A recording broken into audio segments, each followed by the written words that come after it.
Welcome to Feminine Roadmap Podcast. I'm your host, Gina-r-Farrar.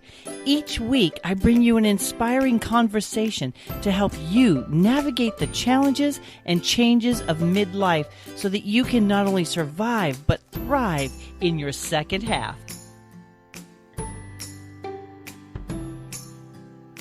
Hello, Feminine Roadmappers. It is Gina here, and today we are going to be talking about the Thank You Project and why writing gratitude letters is such an effective and durable way to create more happiness, both for the writer and the recipient. And my guest today is Nancy-Davis-Kho. She's a freelance writer. Her work has appeared in the Washington Post, the San Francisco Chronicle, U.S. Magazine, The Rumpus, and The Toast. She's been recognized as a Voice of the Year in the humor category by BlogHer and was the inaugural champion of Oakland's Literary Deathmatch. She covers the years between being hip and breaking one on her podcast, Midlife-Mixtape. So, Nancy, I want to thank you so much for coming on the show today. Thank you, Gina. Thanks so much for having me on. I appreciate it. It is my pleasure. Now, you've written a book called The Thank You Project, Cultivating Happiness. And so I kind of wanted you to take just a moment and let the listeners know a little bit about yourself and what led you to do this kind of a project and write this book at this time in your life. Sure. The book is called The Thank You Project, Cultivating Happiness, One Letter of Gratitude at a Time. And what happened was toward the end of 2015, I was thinking about my upcoming 50th birthday. I'm a 1966 baby. And it felt to me like I had everything going for me. My parents were around. I had been married to my husband at that point for 24 years. Our two daughters were doing well. And, you get to that point in your life and you can't take any of that stuff for granted. That, you've seen enough friends and probably experienced yourself enough challenges, enough obstacles that that moments like that are few and far between. So I just thought the best thing I could do to celebrate my 50th birthday year would be to write one thank you letter every week to someone who had made it possible for me to be in that situation in life, someone who had helped or shaped or inspired me up to that point in my life. And I had this whole plan. It was just going to be thank you notes. Everything was going so well. And of course, the minute you tell the universe that everything's going so well, the universe hears, oh, I guess we could throw a few curveballs at her. And that's what ended up happening in 2016. So I lost my dad very suddenly. Our oldest daughter moved across the country to go to college, which was definitely not sad, but it was a big readjustment. And it happened right on the heels of my dad's funeral. And then it was the presidential election year. And I think everybody was carrying so much anxiety and worry, and there was so much negativity just in the general atmosphere. And throughout that year, I kept realizing that when I was feeling grief or when I was feeling anxious or stressed, sitting down for a half an hour once a week to think really deeply about how someone in my life had helped me in the past or was still helping me in the present at that point was the thing that made me feel better. It was like a reset button every week. And I would just I had a couple of arbitrary rules for myself. I just made them one page long. I tried to be really specific about what it was that they had done that had impacted me in some ways. So it wasn't just, remember that time we went here, remember that time we did that. It was more like, you are always so dependable when I need someone to back me up with a parenting decision, or you have always taken the time to really ask about my family, or whatever the specific thing was. And so I would write that in a letter. My other rule was that I didn't have to send the letter.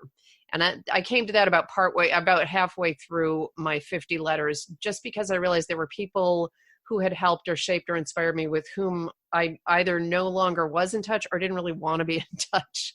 And so really just thinking deeply about how all these people had helped me in so many different ways over the years turned out to be this profoundly helpful practice during a very difficult year. And so the book is a how-to. It's not just a collection of my 50 letters, because who cares about that? It's a how-to, kind of a roadmap for people who might want to look around and get into the habit of noticing positive things in their lives more easily. I include snippets of my letters more as a jumping off point for people. I include a few other people who had done similar initiatives so that there's a wide range of as examples of how you can do this. And I try to make it funny and entertaining. I take great pride in my Oakland Literary Death Match, props, and I write a humor blog. So yeah, it's a little bit of a hybrid book. It's kind of self-help memoir, music too. I have playlists in there. So that's the book. That's amazing. I love the idea of that because I've done a little bit of writing those thank you letters to people, just a note that says, what I appreciate about them. Mm-hmm. And so as you're kind of doing something wonderful out there in the world and doing and saying things that a lot of people forget to do and say, what kind of benefit are you finding that you got back from that experience? Well, I think apropos of your audience and the listeners, I am certainly in midlife. I don't plan to be 106 at this point. I don't think I lived my 20s a little too hard, but one of the things, there were so many unexpected benefits of this. And one of them was that at a time when I was on the cusp of an empty nest, and I am now officially an empty nester, my youngest daughter is also college. It was a really interesting way to remind myself of all the different facets of my life that I had led up to that point. I was very steeped in being a mom when I was turning 50. My kids were still both at home. You know how those of us who have kids, you get so sucked into that life, and just writing these letters and remembering, oh, I used to do this with this friend, and oh, this friend and I really bonded over this activity that I don't do anymore. Maybe I should do more of it. It was a very helpful way to kind of remind myself that I was much more than just a mom. Not that just, is the right word there, but there was a lot that I did before I had my kids, and there will be a lot that I do now that my kids have become adults themselves. So that was one really interesting part of it, is that I felt it was kind of a good way of identifying things that I might want to pick up again. So one of the letters I wrote, for instance, was to my hip hop teacher, because I started dancing hip hop in my 50s, and I love it. And it just brings me joy. And you don't take joyful moments for granted, right? If I get an hour every Saturday morning to just laugh and listen to great music from the 80s and mess up my choreography and all that, it's a really great time of my week. And I, wrote a thank you letter for that. And just writing these things down memorializes it for you too. You have something that it's different than just thinking about it. I think having something in written form makes it permanent in a way that is helpful. So does that answer your question? Absolutely. Did you keep copies of the letters for yourself? Yes. So throughout the book, I say, this is how I do it. You can do it the way you want to do it. You don't have to do it every week. You don't have to, I typed mine on a computer. You could do whatever you want. But the one thing where I stamp my foot and put my hands on my hips and say, you have to do what I'm telling you, is keep a copy of every letter you write. Because at the end of the process, you have a tactile, physical object that shows you how many people have helped you in your life. And I think having that is so powerful on days we're feeling low, on days we're feeling isolated. I just took mine to a copy shop here in Oakland and had them bind it up for me. And I still pull that out all the time. It's on my nightstand. And sometimes when I'm getting ready for bed, I'll just reread a couple of letters. And it's just lovely to think, to open at random and read about different people who have been there for you. Because whenever we're facing problems, I think the temptation is to say, oh my God, I've never had anything like this before. This is terrible. How am I going to get through this? And you've just written down that you've faced terrible things before, and look at who was there to back you up. And so that is my one rule that is inviolate, that you must keep copies of your letters. Do not even think about not listening. I will come after you. I'll find you. And I will make copies of your letters for you. So when you see a lady walking up with a copier under her arm, it's me. It's me. Oh, that's so awesome. So let me ask you this. What kind of responses, if any, did you get from some of the people that you wrote the letters to? That's a great question. And I will say that going into it, another rule I set for myself is no expectations.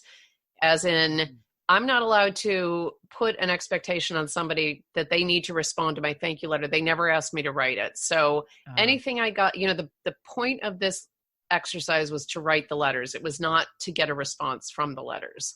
And so that being said, I heard from virtually everyone to whom I sent a letter. And I did send most of them, but everybody who got a letter responded in some way. And it ranged from a few people writing me back, which was wonderful, and also drove home for me how powerful it is to actually send the letters, because now I've been on the receiving end of a few, and it really is pretty magical. Some people just sent a text. Some people gave me a hug when they saw me. So you can't really, I don't think it's fair to expect people to have a certain kind of reaction when you do this, but I think you will be surprised at how moved people are to receive this letter that says, I value you, I see you, I wouldn't be who I am without having known you. I think that's an extremely powerful thing to give someone else. My favorite was from actually there were two stories. One was from my obstetrician, because thinking about people who have impacted my life, I would say the woman who delivered my two children safely in the world is right up at the top. And she's very busy. She's extremely well known in San Francisco, and I had to go across the Bay Bridge twice in labor. I couldn't give birth in Oakland, I guess. But she wrote me back, and I was surprised because I thought she's always delivering babies. But she took the time to write me back, and that told me she didn't get a lot of these kinds of letters. And then the other one that was funny was that I tried to, in situations where I see the person frequently, I did try to give it to them in person because it was nice to make that connection. And a friend of mine asked to borrow a book, and I had written her letter, so I just slid it in the cover of the book and handed her the book. I didn't tell her there was a letter in the book because she had just asked me to borrow it, so I thought she was going to read it. And 6 months passed, and she never acknowledged it. And I thought, and I saw her all the time, and I thought, okay, well, I'm not, maybe she just, maybe it made her uncomfortable, or I don't know, but I'm glad I wrote the letter either way. And about 6 months later, I get this text saying, Holy Lord, I just opened the copy of the book. I'm so mortified. How long has this been sitting here? So once she actually read it, she loved it. So that's now I know. Now I know to build in the extra 6 months when I give her a book to read. Aha! It's good intentions. That's what that is. That's right. So, how has this helped you in your midlife? What kind of benefit have you personally received from going through this, and what have you learned? Well, I would say that we all know that midlife is a time marked by challenges. A lot of us have lost, whether it's grandparents, parents, there's divorce, there's challenges with our kids. There's all kinds of trouble with midlife. And in fact, part of why I started my podcast is because I think sometimes that's the only story that's told. And I think you do this too with Feminine Roadmap. With Midlife Mixtape, I really try to focus on what's great about being this age. Although we don't whitewash it, we're quick to acknowledge that there are challenges. So that being said, we're in a period of time where there are challenges that just, you wake up in the morning and your knee hurts because you slept funny on it, or, somebody who you thought would be around forever isn't anymore. And I do think that having gotten in the habit of looking for things to put into a gratitude letter, it's something, part of what I loved about writing the book versus writing the letters is it gave me the chance to nerd out on the science of gratitude and happiness and why they're so tightly coupled. And I learned a bunch of concepts, one of which is positive recall bias. So positive recall bias says that you are more likely to notice positive things around you by the way you can train your brain to do that is by noticing positive things around you. So you can really think of gratitude like a muscle that you exercise. And if you know that you are writing a letter to your friend Gina this week, well, you better spend some time this week thinking about all the good things that Gina has done for you. And then the next week, when it's time to write a letter to someone else, you're already in the mode of looking for the positive things that you could include in that letter. So writing the letters really, I think, strengthened my ability to look at a situation and find the positive in it. And if there's ever a time that we need that habit, it's in midlife, because we are constantly facing challenging situations, aging parents, the sandwich generation, all of that. And to be able to be more efficient about saying, okay, this is actually good because, or this is a negative thing, but I've had negative situations in the past from which I took positive lessons. Because I talk a lot in the book about writing letters to people who have taught you through negative example. The lousy boss who was so horrible that you left a company, but then found a career that you liked better, or the terrible ex-boyfriend or girlfriend that taught you to raise your standards. You could think about writing thank you letters to those people, not sending them. I wouldn't waste a stamp on those folks, but, giving yourself the ability to look at a past negative situation and figure out what is the positive thing that you learned from it is a very valuable coping mechanism at midlife. Interesting. So what you're saying is some of the letters that you wrote didn't actually get sent. That's right. More than one. Well, in some cases, because I wrote to people like Jane Austen, who is very, very dead. But she is my favorite author. And it didn't feel right to make a list of influencers on me and not include her. But I read her books all the time. She was kind of my gateway. I was a business student in college, sneaking English classes on the side and sort of realizing even at age 21, maybe I'm not a business person. It took me a while to get into the writing career to actually make it happen. But I credit Jane Austen for kind of lighting the flame within me that maybe I want to be a writer someday. So obviously I couldn't send her a letter, although I think I enjoyed writing that letter more than anything else. I just had fun with it. But yeah, I did. I wrote to some former friends who I'm not in touch with now, but at the time were really foundational, were really helpful to me in whatever era it was that I knew them. Some former boyfriends who I don't need to mess up their lives or my family's life, but I did want to acknowledge that, they had helped me in some way at the time we were together. So yeah, there were probably, I keep meaning to count. I'm guessing there were probably 10 letters that I didn't send for various reasons out of the 50. So giving yourself permission during a project like this to just, it's more of an exercise of gratitude. It's not as much in the sending as it is in following through with the exercise of developing that habit of gratitude. And that's borne out in the science, because what happens when you do a deliberate expression of gratitude is that it acts as a counter to fight or flight, which is something that so many of us find ourselves in, that negative, anxious state of mind, whether you've just opened Twitter or somebody's cut you off on the road. As humans, we're very quick to look for negative intent. We're very quick to kind of go to that negative space. But what you do when you make a deliberate expression of gratitude, and it can be a letter, but it can be as simple as just thinking 3 good things that you have in your life. There's lots of ways to do this. You are resetting your parasympathetic nervous system. You're giving a message to your brain and your body that you can calm down. Everything's okay. And the physiological term for that is elevation. And it's a feeling of expansion and warmth in your chest. And I got it every time I wrote a letter, that you just kind of fill up and feel warm and you calm down. And it's why it's such an effective mechanism in times of stress and anxiety and grief.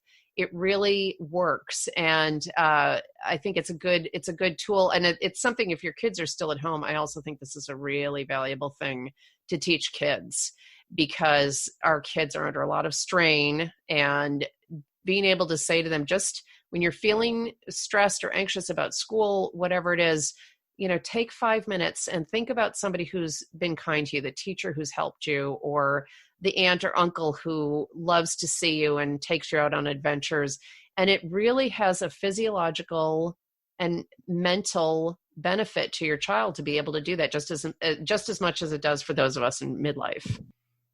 It's interesting. I was thinking about midlife and how often we've spent, from up to this point, we've done a lot for other people. Mm-hmm. And I think we've gotten kind of caught up in being that person for other people. Right. And so this is a great way to reflect on how we've received, on ourselves. It's kind of an introspection, is it not, to kind of do something like this? It is. And it makes you feel a little bit vulnerable. So I don't know if it's coming across in the interview, but I am a very gregarious, optimistic, person. My childhood nickname was Aunt Blabby because I talk so much. And I wanted, when I had my first draft of this book done, I specifically picked people who I know are not wired like me to tell me what they thought. And a few of them came back and said, I would feel, didn't you ever feel worried about sending these letters to people and having them say, who are you? I don't even know who you are. And you're telling me you changed my life. And I thought, well, maybe I should have. I don't know. It never occurred to me. But I do think that you make yourself to get the full benefit of this, I think it's nice to make yourself a little vulnerable. I think it's nice to acknowledge that you are imperfect.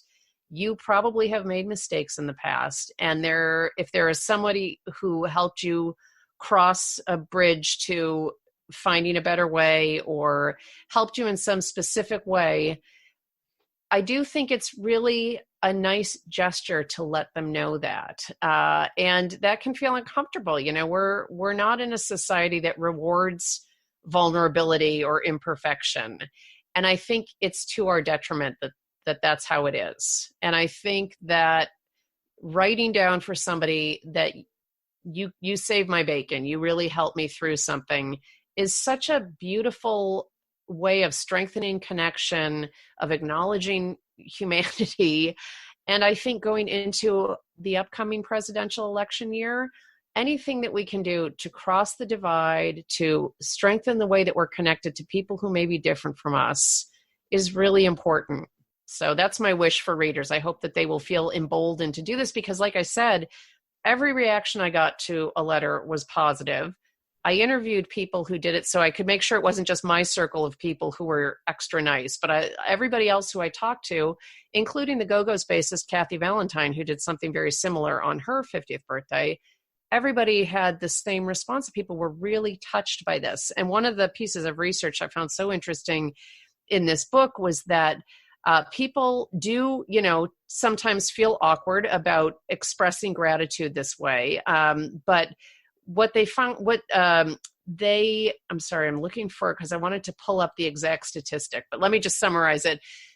Researchers have found that people who write gratitude letters tend to overestimate how awkward they will feel giving them out, and they underestimate how happy the recipients will feel reading the letters. So we hold ourselves back from this pro-social behavior when really people are dying for that kind of connection. They really want to hear those words of gratitude and to be told that they have made a difference. It's a really wonderful thing to do for someone.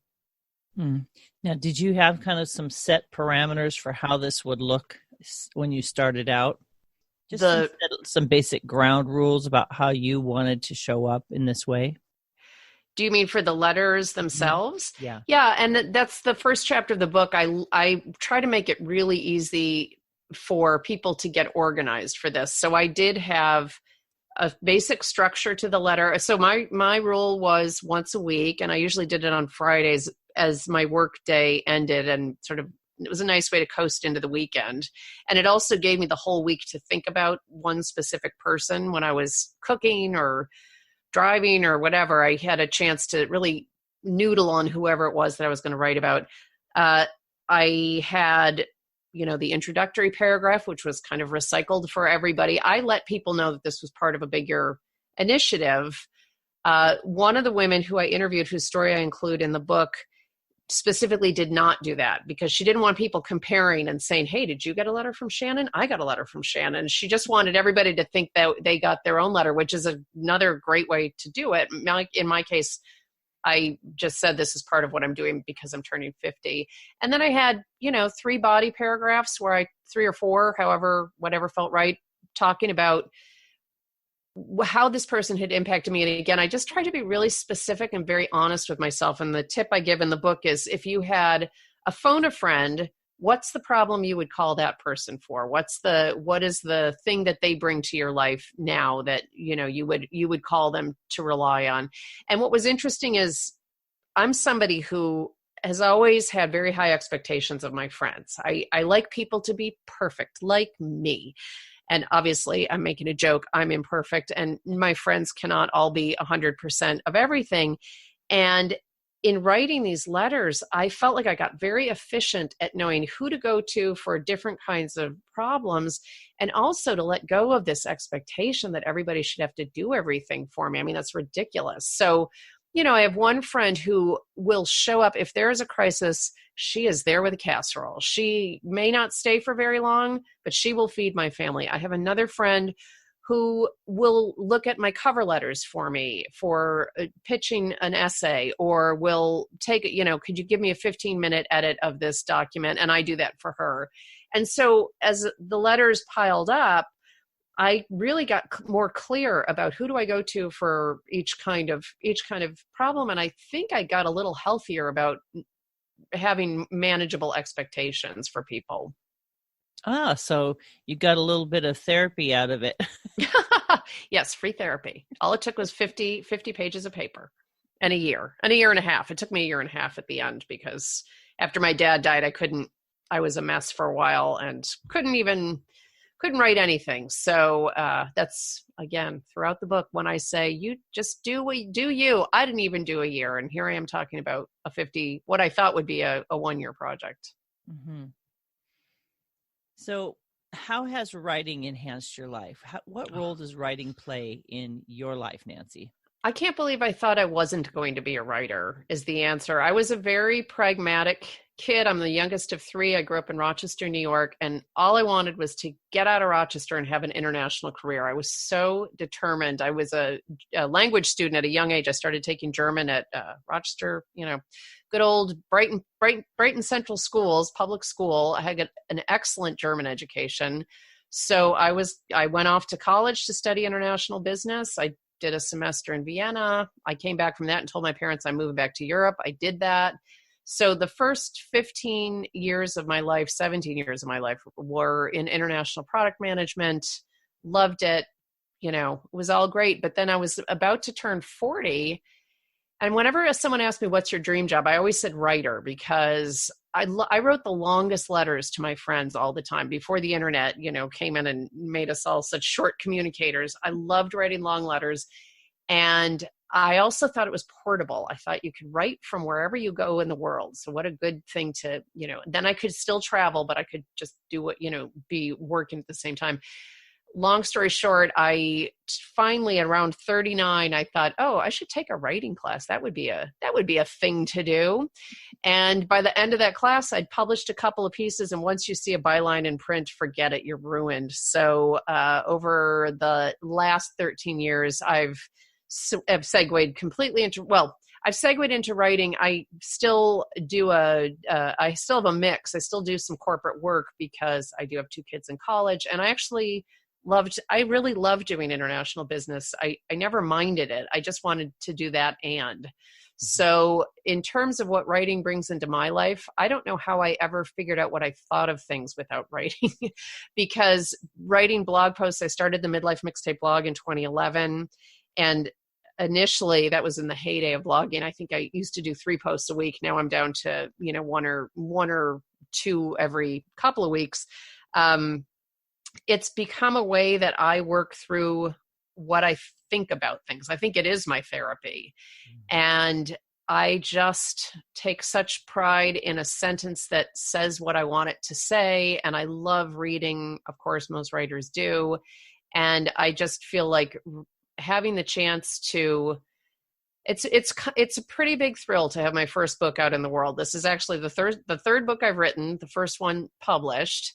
And writing is the definition of just not giving up. I mean, it is, and again, that's another good midlife message. You cannot let disappointment set you back, because if I had done that, I would have stopped 2 books ago. And I feel so proud of this work. I feel excited for what people will get from it. My vision for 2020 is just thank you notes flying everywhere in the universe, people just reaching out spontaneously to thank each other. And if my book gets that going in a tiny way, I just feel super gratified and honored to have the chance to, there's so many great writers out there who don't get to this point. So again, I don't take it for granted that I have a book published now. Well, congratulations Thank on you. doing that. And in midlife, So let's talk a little bit about midlife. Where are you at in your journey of living and your perspective of midlife now that you've published a book? And what is it that midlife is meaning to you at the moment? I freaking love midlife. I have to tell you, I think it's great. I mean, my 30s when my kids were young was hard. That was really hard work. And then as they got older in my 40s and I started, seeing the light at the end of the tunnel, and I love my kids. I know a lot of people say, "Oh, I wish I could go back to when they're toddlers." I love having adult kids. They're awesome. And it's fun to interact with them at this age. I really enjoy that. But now my husband and I have a little bit of bandwidth that we can travel together during not school vacations, and we can do, big trips because it's just the two of us. We don't have to pay for everybody to come along. So we love that. But I think the reason I love it is because I started the podcast, and I look for people to come on who set a good example for me of what thriving at midlife looks like. So obviously with a blog and a podcast with the word mixtape in the title, I'm pretty musically oriented. So I love when my guests come from a music background, and, Kathy Valentine from the Go-Go's again has been on there, Martha Quinn from MTV, but it's not all music. And I just try to find interesting people who are really doing incredible stuff at midlife, whether it's starting a philanthropic endeavor or doing artistic work that's really interesting. And I think having them on my show the show's been every 2 weeks. I think that just automatically has infused me with an appreciation of this stage of life. And so I have started doing a lot of things in my 50s that, publishing the book is just one of the new things in my life that brings me joy. There's the hip hop class too that I mentioned. I started DJing in my 50s. I found a club in San Francisco that specializes in, they have 2 alternative 80s dance nights a week, which was my era. I was, in college, I used to crew for the bands that came and played on campus. I'm all about it. So I just had started taking friends and going dancing there. One thing led to another. And now I DJ there a couple times a year. And I'm terrible at it, but I have a blast. And I mean, I'll tell you what I'm not terrible at. I do a really good playlist. Like the set list for my show is very tight, but I have to sit there with the other DJ who, says, remember, now you press this button, now you do this. And I think in my 30s or 40s, I might've been intimidated that I can't remember this. And I feel so stupid and I'm like, great, just show me again. Here I am. And, it's fun. We just did it. I had the book launch was, we're talking in December. So the book launch was early December, and my writing group came in from all over the country, and they said, we're staying because we want to watch you DJ. So I had to call the club, and I was like, you guys, you have to let me be a guest DJ that week. So we just did that the other night, and I don't think my writing group is ever going to recover from it. They could not believe that it was as fun as I kept promising it was. It was great. So all that being said, my dad's gone. My mom just turned 86. She's got dementia. She lives across the country from me. I'm going to be there next month. It's probably time to move her into memory care from assisted living. Anybody listening to this who is in a similar situation knows how hard that short sentence, it has an implication of really difficult emotional and, hands-on help that we give our parents. I have an aunt who my sister and I kind of look after, who's in her 90s. And it's hard. It's tragic and heartbreaking that these strong elders in our lives are leaving us. And I think that is the worst part of being in midlife. I also think, you can't avoid it. Everybody's getting older. And I think you just have to have the happy times. You have to have the dance nights at the cat club and the writing successes or whatever it is that brings you joy, because I don't know if I can swear on the show or not, so I'll keep it clean, but the bad times are unavoidable. So just make sure you've got plenty of the good times. You deserve that. And it's going to be the thing that helps you. Yeah. And if you're 52 now? 53. Thanks, Gina. Okay. You're welcome. I'm 52. I'm right behind you though. I'm under 2 months to 53. So I just really feel like we're at such a peak point in our energy and a peak point in our creativity that we need to strike while the iron's hot. Absolutely. Yeah. And that's one of the things that comes out on the podcast over and over and over is just start. You're not going to know what you're doing. Just start, whatever it is, that thing. And, so I launched my podcast May 2017, and I don't even want to tell you how many times I re-recorded episode 1 because I was trying to get it perfect. And finally, one of my friends said, you have one more shot. You get to do it one last time, and then you're hitting publish and not taking no for an answer. And so I can't listen to episode 1. I don't think it's terrible, but I don't want to go back and listen to it.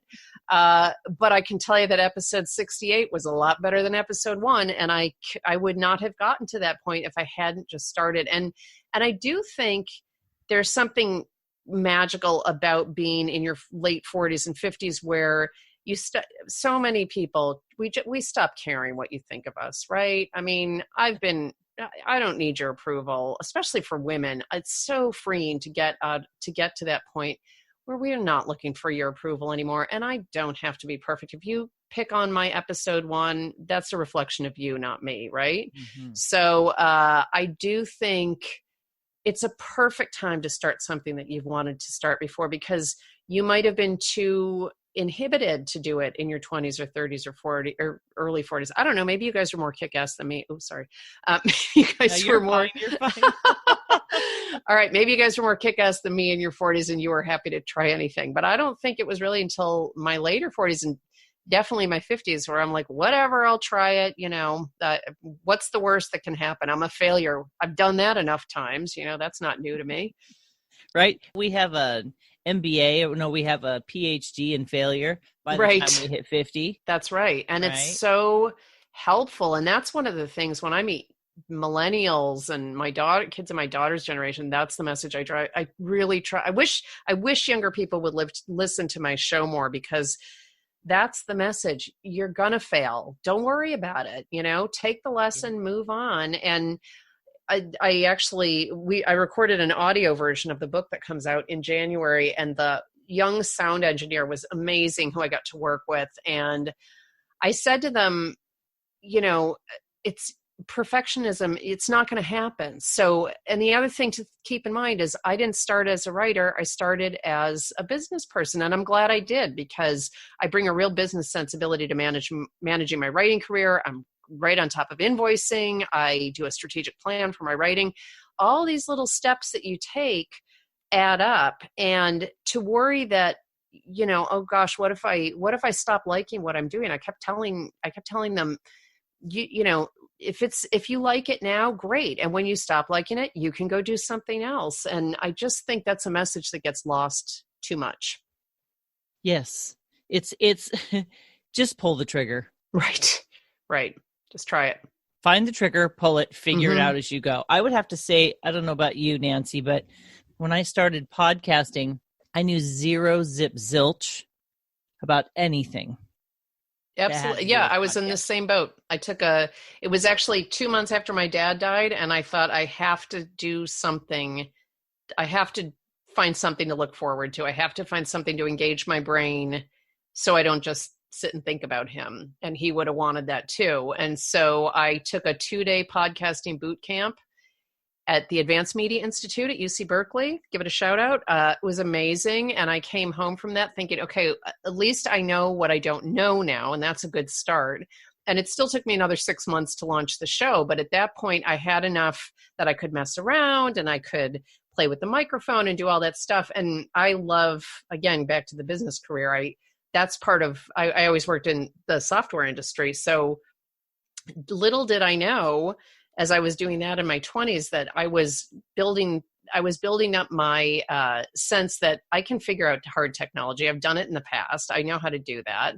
And believe me, if you're listening and you're thinking about starting a podcast or, intimidated to start a podcast, it's gotten even easier since I did it. You can buy packages and there's so many resources online. That's the thing we didn't have, right? In our 20s, you can go on YouTube and answer any question for yourself now. So I think there's really very, very flimsy excuses for not starting the thing that you want to do. And Gina and I are looking at you going, yes, you can. Yes, you can. You absolutely can.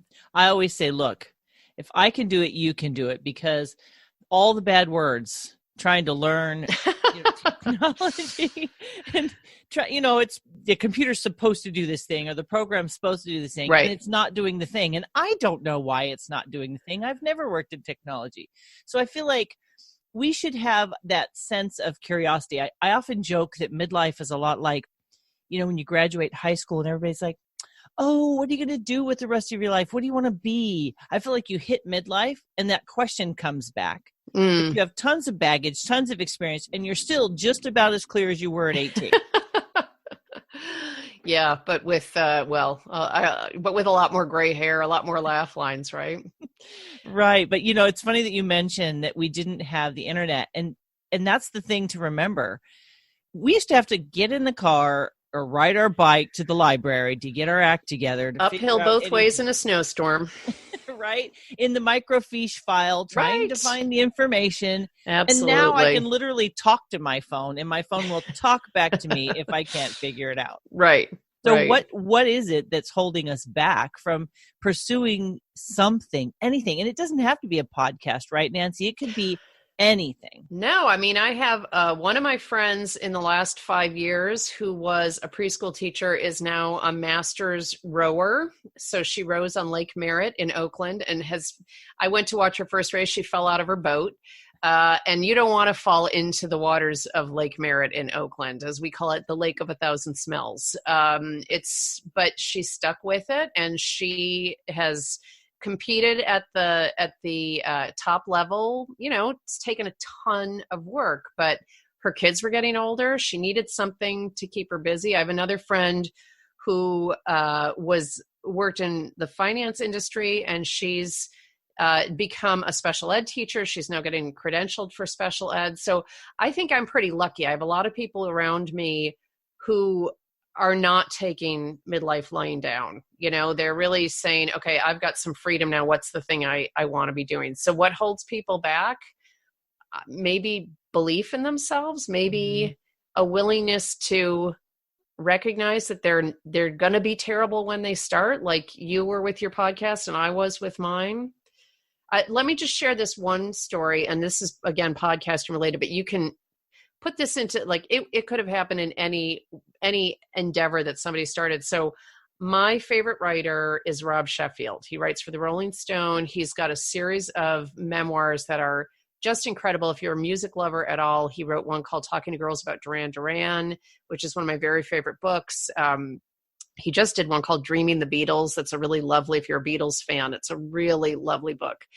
And I got, through connections, Rob came on my show, and I was working so hard to not hyperventilate and, be so thrilled that I had actually landed my favorite author on the show that I forgot to hit record on our 45-minute conversation. I have so done that. I feel your pain. It was a nightmare. I got off the phone with him, looked at my phone, started crying, called him right back. I said, I don't expect you to re-record this, but I have to tell you. And he said, oh, I love talking to you. Let's do it again. How about Friday? And so we had to took the whole thing from the top.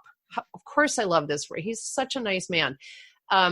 And then the quality the second time, we just had audio problems. So if you go listen to that episode, and you should, because he's amazing, and I think just a great person to listen to, I just said to listeners, like, I screwed this up, and the audio quality is not as good as what you're used to, but I wanted you to hear the conversation. And it's still one of the most downloaded episodes of my show, because I just think people know, especially once you hit midlife, we know there's problems, whatever, it's intent. It's about intent. It's about effort. It's about authenticity. And it should be about what brings you joy. So now, I was in the DJ booth, first or second time I was DJing, and I was getting a little cocky. And I said to the main DJ, I was like, you can go get your cigarette. I know what I'm doing now. And so he left to do that. And that's, of course, when everything went to hell and there was no music on the dance floor. And he came bounding through the crowd and scaled the stairs back up in the booth and hit the button that I should have hit and didn't, and just looked at me and said, what's so important about perfectionism anyway? And I still think of that, because he could have bit my head off. There I was trying to, pretend I knew what I was doing. And he just made it funny and we laughed about it. And I brought it up to him again last week when I said, you can smoke, but you need to stay in the booth with me while you do it just in case. Yeah, what joy have you found in midlife that surprised you?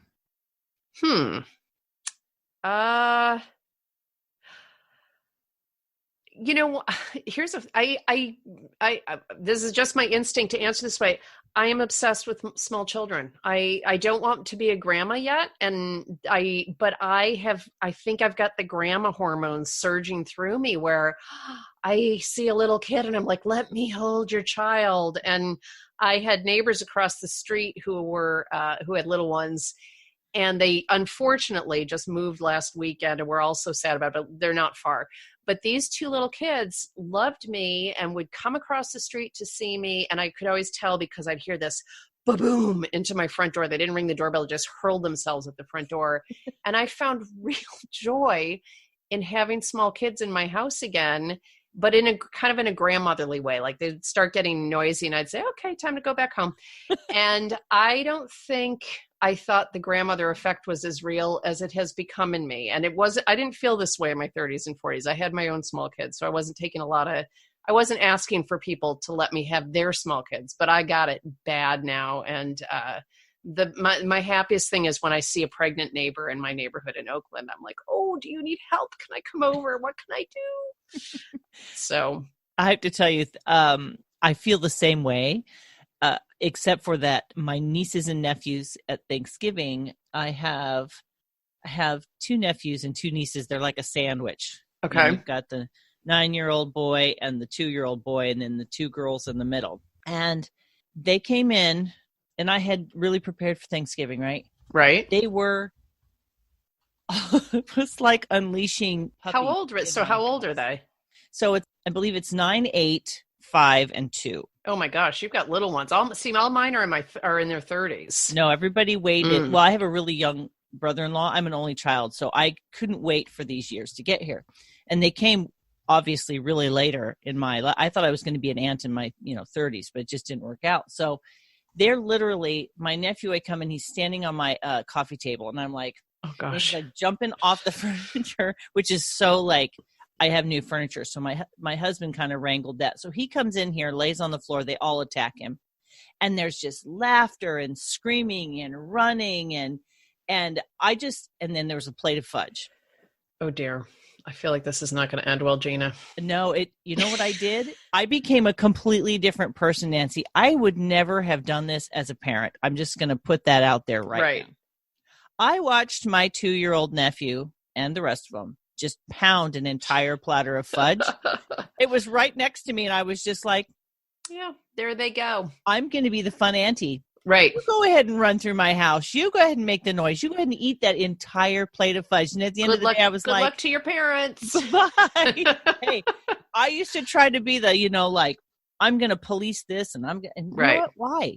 Right. So I get it, because it was the laughter and the joy. Just, it does something for you. It brings a little life back to you. And it's just so neat to see children at play in joy with no worries. Well, one of my guests on the show who people really loved this episode was Jonathan Rauch, who wrote a book called The Happiness Curve. And it's all about, did you read that? I've heard of it. Yeah, it's really worthwhile read. And it's all about, I loved how he did it through a lens of art and his own experience and feeling like he'd bottomed out, which ironically happened right after he won, I think, a National Magazine award. I mean, he's an extremely accomplished guy who writes for The Atlantic, and he's part of the Brookings Institute. But what he found looking at midlife and why a lot of us tend to bottom out in our happiness, in our feelings of happiness in our 40s, and then it starts to climb again. It's not just for humans. They've identified that kind of happiness U curve in mammals, in chimpanzees. I won't give too much away because I really think the book is worth reading. But what was interesting is there are also biological advantages to species where older women play an active role. So one of the big predictors for whether a young male whale will survive is if he runs in a pack with a lot of old lady whales, because they protect him, they teach him, they model good behavior. And so really they have found this effect in multiple species where having older women present in your life, gives you an evolutionary advantage. And it's also true in the human species, that there's something they call it the grandmother effect, where having women whose role is not necessarily to bear children anymore, but it is to help raise the children, is really important for society. So I kept saying, like, I am ready to move into my grandma orca whale power. I am ready to be that helpful older lady. I love it. Well, still DJing at a cat club a couple times. Like, I don't want to give it all away, but I love the idea. We're just going to be a bunch of old lady whales and having our impact in the world. Some days I feel like it, Gina. Some days I feel like it. I finally found some yoga pants that don't look like yoga pants. Hey, I tell you, yoga pants are life. Right. So if you were to just kind of encourage my audience who are going through the challenges and changes of midlife, maybe they know what they want to do, maybe they don't. What kind of 3 pieces of advice would you give to them to really kind of either reconnect, reset, refocus, re-energize their life? So here's the challenge I would give your readers. I would say, think of 3 people in your life, and that could be, and here I'll get really specific. Pick one person who you see every day, who you take for granted because you're married to them, or you gave birth to them, or they gave birth to you. Just somebody who you're really close to, who you probably don't say thank you to very much. That's the first person. Second person is someone from your past, and whether that's a childhood friend or a former boss or a college roommate, and you can be in touch with them or not, but just somebody who's known you for a long time. And the third one is somebody who you're not in touch with. So maybe it's Oprah, maybe it's a musician you love, or an artist whose work you admire, but somebody who you're not connected with. And for each of those 3 people, think about how they've impacted your life in a positive way. I don't want you to pick people who have done it in a negative way. Just make it easy. Like, pick somebody who has really brought a lot to your life, and just over the next week or 2, just think about those people and what they've done for you. And if you eventually decide to write that down in a letter, it's great. But even if you don't, that simple practice of thinking about the positive things that the person has done in your life starts to rewire your brain so that you look for more positive things in your life. And you may find that you get to the 3rd person and you want to add a 4th person and a 5th person. But the point is to take the time to acknowledge the gifts you've been given, and it becomes easier to see those gifts around you. Take time to acknowledge the gifts you've been given. Yep. I think that's a good habit to get into for all of us. One of the things that also is maybe some self-reflection and really looking at your own life and acknowledging the good that you've done, the things that you've actually accomplished as well. Maybe a thank you letter to yourself. That is chapter 7. The last letter you write is the letter to yourself. It's absolutely merited at the end of this. I was writing the letter for you. Oh, I was so good at that point at writing the letters. I couldn't wait to get to that one. And it was great. It was an acknowledgement, like, look at me. I've had all these problems, but I'm smart enough to surround myself with the right people. So it was a really nice capstone. Well, I thought it was the capstone to the project. Then I started writing the book, and I thought, wait, why did I stop at 50 letters? That was very short-sighted. So now I'm back in the habit of writing thank you letters. I don't do it every week now. The book release schedule has been crazy, but I do have a list going. And when I can find the time, I just wrote one to my hairdresser, and who has made sure my, beat is correct hair-wise for 20 years now. And yeah, I don't know why you would ever stop once you get it. Once you figure out what it does for you, there's no end date on it. That's really amazing. Well, Nancy, I want to thank you so much for taking the time to be with me today and to share your passion project with my audience, because I do think that this kind of activity is kind of low cost, but high yield. Very. Very Yep. heavy. And durable. I mean, the science shows that once you write one of these letters, the good feelings that it engenders can last for up to a month. So one of the research I talked to said, don't do it once a week, do it once a month, and you'll really maximize the benefits of the letter writing. So really, anybody who's saying that they don't have half an hour a week to write a letter, no problem. Do it once a month. You all let them off the... I'm letting everybody off the hook. I got a response yesterday from a reader who said, I can't wait to read this because my mother used to harangue me about writing thank you notes. We were always getting yelled at. And I said, I want to be the anti-haranger. I want to be the person who says, no, that's not how, that's not the right energy to go into this with. You should, and I hope you will look forward to writing these letters. Coming from a place of joy, not obligation. Right. Exactly. Yeah. Yeah. Well, that's great. And so I want to encourage everyone, how can they find you, Miss Nancy? The best place to start is at my website, davis-kho.com. So that's daviskho.com. And you'll find all the information about the book there. You can also link to the blog and the podcast, but you can hear the Midlife Mixtape podcast wherever you download your podcasts. I'm everywhere. Nancy Kho, Omnimedia. But I am just... as an FYI, I'm taking a little bit of break from new episodes on the show while I do book launch stuff, but I will come back to it soon. And there's 68 episodes to listen to in the meantime. Keep us busy until you get yourself back on normal life, quote unquote, normal life. Yeah, as normal as it gets. You're like, no, this is normal. This is exactly what it is. This is my new normal. This is the new normal. All right. Well, thank you, Gina, so much for having me on. I really appreciated being able to talk with you about it today. I'm all for everybody who's trying to make midlife more vibrant. That's the way it should be. Yes. Yes. And it's always such an encouragement for me to meet someone who has that same passion and drive. And so if we can do it, anybody can do it. Right. Absolutely. Absolutely. So thank you again so much for being on my show. I appreciate you. Thank you. Today I've been speaking with Nancy-Davis-Kho. She's the author of The Thank You Project, Cultivating Happiness, One Letter of Gratitude at a Time. And she has been sharing with us today some powerful tools to not only encourage someone else, but to literally change your brain state with the practice of gratitude. So if you want to get in contact with Nancy, head on over to www.feminineroadmap.com/episode 139. The links that she shared will be there for you. I will have links to get you directly to the book so you can get started on your thank you project. And while you're there, please leave your name and email address. Join my tribe. I will be sharing fun and wonderful things that come down the pike as time goes on. Hopefully weekly, but like Nancy said, if we can get it done every 2 weeks or every month, we will do it.